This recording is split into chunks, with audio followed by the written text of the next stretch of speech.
Turkish Airlines presents Business Africa.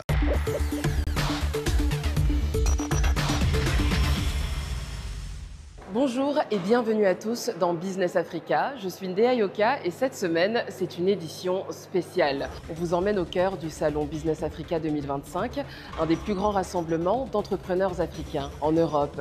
Une rencontre incontournable pour tous ceux qui souhaitent investir en Afrique. Au programme de ces 2 jours, plusieurs conférences et nous nous intéresserons à certaines d'entre elles pour vous en apporter tous les enjeux. Le salon Business Africa revient en 2025 pour sa 4e édition au cœur de l'entrepreneuriat africain. L'objectif, discuter d'innovation, d'investissement et même de stratégie d'avenir. Tout ça pour comprendre l'Afrique de demain et sa diaspora. Le salon Business Africa a réuni à Paris des acteurs clés du développement économique africain, entrepreneurs, investisseurs et membres de la diaspora. Au cœur des discussions, une question centrale, comment l'Afrique peut-elle accélérer son développement grâce à l'intelligence financière? Stanislas Zézé, PDG de Bloomfield Investment Corporation, ouvre le débat en insistant sur le rôle transformateur de la digitalisation. Avec le digital, on a comblé le déficit en intelligence financière. Aujourd'hui, tout le monde peut faire des transactions. Quel que soit où vous vous trouvez dans le pays, vous pouvez faire des transactions. Donc je crois que cette inclusivité, elle est effective. Et je pense que la digitalisation va permettre de faire énormément de choses. Rattraper un certain nombre de retards sur le reste du monde que l'Afrique a. Cette transformation, rendue possible par le numérique, doit cependant s'accompagner d'une réelle maîtrise des outils financiers, insiste Joël Kabouya. Parce que l'intelligence financière, d'une manière beaucoup plus simple pour nous, c'est en fait l'ensemble des connaissances et des acquis qu'on est censé avoir pour créer de la valeur et développer cette valeur. Et donc malheureusement, ça c'est quelque chose qui n'est pas très commun dans notre système d'éducation et qu'on essaie de rattraper aujourd'hui, surtout avec les entrepreneurs qui, pour la plupart, ont des idées, ont du potentiel, mais manquent au fait de cette éducation pour pouvoir générer de la valeur. Si la digitalisation et l'éducation sont essentielles, Stanislas Zézé rappelle que le développement économique de l'Afrique ne peut reposer uniquement sur les multinationales. Si vos pays se développent par le biais des entreprises étrangères, vous aurez du mal à avoir une inclusion économique. Parce que l'inclusion économique va partir du fait que les pays, les entreprises locales dominent leur économie. Que la majorité de la richesse créée soit créée par des entreprises économiques pour que ça puisse ruisseler sur les populations. Aujourd'hui, il faut déconstruire la narrative que ce sont les multinationales qui développent les pays. Non, ce sont les PME. Digitalisation, éducation financière et renforcement des PME, des leviers clés pour une Afrique plus inclusive et prospère. Des idées fortes qui, si elles sont mises en œuvre, pourraient redéfinir l'avenir économique du continent. Notre invité de la semaine n'est autre que le fondateur du salon Business Africa, M. Régis Mutombo Katalayi.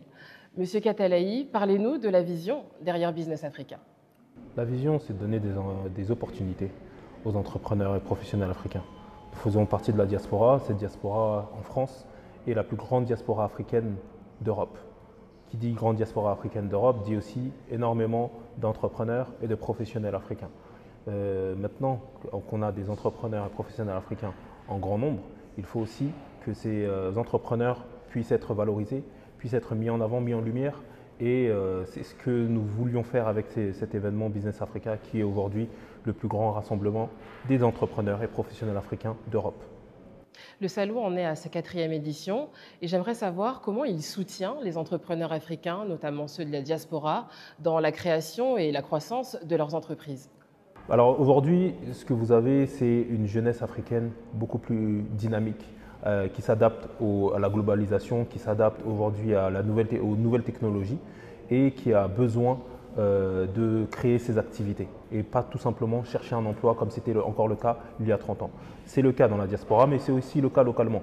Nous, ce que nous faisons, c'est que nous mettons en lumière, nous leur proposons une communication à plus grande échelle pour pouvoir vendre leurs services et vendre leurs produits. Et c'est ce que Business Africa fait dans la diaspora, mais c'est ce que nous avons fait aussi au Sénégal quand nous avons eu cette édition à Dakar en 2023.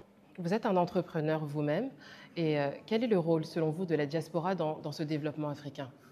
La diaspora est un ambassadeur. La diaspora a une force de communication peut-être plus importante même que les locaux. Maintenant, il est important que cette diaspora montre l'exemple. C'est bien d'envoyer de l'argent, mais il faut aussi envoyer des opportunités. Et les opportunités se créent à partir du moment où il y a de l'entrepreneuriat local, qui existe déjà, mais aussi l'entrepreneuriat au niveau de la diaspora. Ça permet d'avoir un pont économique et un pont d'opportunités aussi entre les locaux et cette diaspora que nous sommes. C'est bien d'avoir une diaspora formée, mais il faut montrer l'exemple. Qu'est-ce qu'on fait avec cette diaspora formée? Elle ne peut pas simplement aller chercher un emploi. Il faut qu'elle crée de la valeur, elle crée une sorte d'écosystème entrepreneurial. Et il est important que cette diaspora-là montre l'exemple aussi aux locaux, même s'il faut dire les locaux ne nous ont pas attendus pour entreprendre. Est-ce que vous avez un exemple concret d'un partenariat qui aurait émergé lors des précédentes éditions de Business Africa? Ce qui se fait très bien actuellement et ce qui marche beaucoup, c'est l'immobilier. C'est-à-dire que là, il y a cette diaspora qui a un pouvoir d'achat et qui achète des biens immobiliers en Afrique. C'est-à-dire que quand on achète des biens immobiliers, c'est-à-dire qu'il faut les construire, mais il faut les construire avec les locaux. Ça veut dire qu'on crée des emplois. On crée des emplois, on crée de la valeur et ça veut dire que nos capitaux, ici dans la diaspora, sont utilisés justement pour créer de l'emploi et pour financer justement ces biens immobiliers. Parce que c'est justement, on est aussi dans cette dynamique avec cette diaspora-là qui voudrait rentrer sur le continent. Ce n'est pas simplement des paroles, c'est des choses qui se concrétisent. Je pense que la diaspora est l'investisseur qui s'oublie ou qui ne le sait pas. Merci beaucoup. C'est moi qui vous remercie. Depuis ces dernières années, des talents de la diaspora font le choix de revenir en Afrique pour y investir. Mais entre espoir de réussite et réalité, le retour sur le continent suscite de nombreux débats. Le retour des talents de la diaspora africaine a été une thématique majeure au Salon Business Africa. En 2020, 40% de la diaspora en France étaient prêts à revenir immédiatement sur le continent et 71% envisageaient un retour d'ici 10 ans. En 2024, cette tendance s'accélère, portée par une croissance africaine de 4% et des opportunités dans le numérique, l'agriculture et l'éducation. Le retour sur le continent reste néanmoins complexe. C'est un continent plein d'opportunités, mais il ne faut pas se dire que tout va être facile. C'est le seul continent avec une croissance folle en ce moment, mais on a quand même des défis qui peuvent être structurels, qui peuvent être structurants des fois aussi. Mais on a aussi un problème de leadership, de bons hommes aux bons endroits. Alors comment transformer ces défis en opportunités?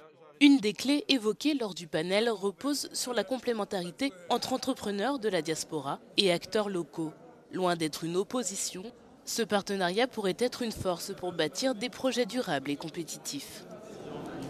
Ce qui nous différencie, c'est notre complémentarité et c'est ça qui est notre force. Donc il ne faut pas opposer l'un ou l'autre. Il faut dire à ceux qui ont le savoir-faire d'ici que quand ils rentrent là-bas, ils ont besoin des locaux qui ont l'expérience du terrain. Donc c'est mélanger votre savoir-faire, votre expérience que vous avez acquis en France, par exemple, avec un savoir-faire et les réalités locales du terrain qu'il y a là-bas. Si le retour des talents africains est une tendance marquante, il ne suffit pas de revenir aux sources. Réussir sur le continent exige une combinaison d'ambition, d'adaptation et de collaboration. Entre opportunités et obstacles, l'entrepreneuriat féminin est en pleine évolution. Le Salon Business Africa a souhaité mettre en lumière les réussites de ces femmes, les obstacles qu'elles rencontrent et les solutions pour aller plus loin. L'entrepreneuriat féminin progresse, mais les écarts persistent. Selon une étude du Boston Consulting Group, les femmes entrepreneurs en France reçoivent 30% moins de financement que les hommes. Et ce chiffre atteint 50% pour les afro-descendantes. En Afrique, la situation est encore plus complexe. Selon la Banque mondiale, seulement 20% des entreprises sont dirigées par des femmes et elles n'ont accès qu'à 1% du financement total disponible. Une réalité que Gwenola Montero, fondatrice de Weno Holding, connaît bien. Alors moi je savais que les levées de fonds pour les femmes c'est très compliqué parce que forcément on est bloqué, parce qu'on nous remet toujours à notre rôle dit traditionnel de femme à la cuisine ou femme qui s'occupe des enfants, donc c'est compliqué de donner des fonds à une personne qui va tomber enceinte demain. Et je pense que c'est ce qui manque aujourd'hui, des groupes de levée de fonds, d'investissement pour les femmes de notre communauté. Entre discrimination, manque de réseau et barrières culturelles, les afro-descendantes surmontent plus d'obstacles que les autres. Face aux freins au financement, certaines optent pour l'autofinancement ou le développement de leur réseau. C'est le choix de Penola Lawson, fondatrice de la marque de parfum Lawson Paris. C'est vrai qu'on peut toujours avoir des obstacles qu'on ne sait pas, hein. C'est une aventure un peu à l'aveugle comme ça, mais c'est vrai qu'on sait que quand même que les fonds doivent ne pas manquer. Donc avant de me lancer dans la marque, dans le monde de la parfumerie, j'étais d'abord créatrice de contenu et j'ai vraiment fait le nécessaire pour avoir les fonds avant maintenant de me lancer dans le monde de l'entrepreneuriat. Lors du salon Business Africa 2025, le panel African Women les Inspirantes a mis en lumière des parcours exemplaires. Ces femmes, à la croisée de l'Afrique et de la diaspora, redéfinissent les codes et incarnent un leadership incontournable pour l'avenir du continent. Et voilà qui conclut cette édition de Business Africa. Pour revoir cet épisode, rendez-vous sur africanews.com et sur toutes nos plateformes digitales. À bientôt.